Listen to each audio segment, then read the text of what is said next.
An American Bombardier CL-600 fixed-wing aircraft, captured in a photograph by the New York Times, sits at the Mehrabad Airport in Iran. Is someone breaking the law? The Iranian transactions and sanctions regulations prohibit the exportation of goods, services, or technology directly or indirectly from the United States or by a U.S. person to Iran, and would generally prohibit U.S. registered aircraft from flying to Iran.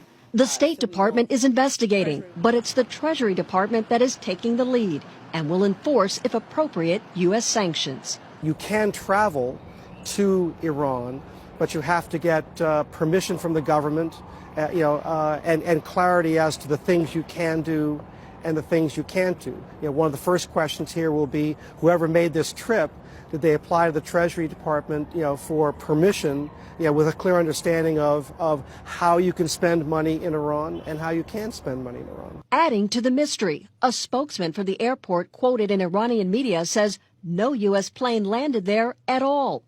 According to Federal Aviation records, this plane with tail number N604EP is owned by the Bank of Utah, held in a trust for a group of investors.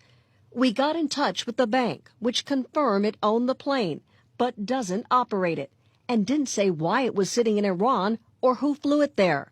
A spokesman said the trust relationship is confidential and additional information must come from the beneficiary. The bank's trust agreements do not allow aircraft to be used in any illegal activity. We were able to track the plane's recent whereabouts through aviation websites. Last October, the aircraft was spotted in Ghana and the UK. In January, Switzerland at the time of the World Economic Forum.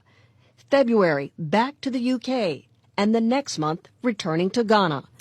So we're now just hearing from the Iranian news agency just moments ago that an Iranian foreign ministry spokeswoman says that the U.S. plane was chartered by Ghana's presidential office and was carrying a high-ranking Ghanaian delegation. But this question still remains here. U.S. officials are still going to be investigating, is that since this was an American plane, whether or not any trade laws were broken, because as we're told by the State Department today that the administration generally prohibits U.S. registered aircraft from flying to Iran. And Wolf, as you know, this comes at a critical time with U.S. and Iran negotiating over a nuclear deal, tough sanctions on Iran. So this is a very serious investigation and a very sensitive situation. And it raises serious questions. Did the Ghanaians pay with the Bank of Utah for permission to fly this plane? Were American pilots involved? What was going on? Who made money as a result of this deal?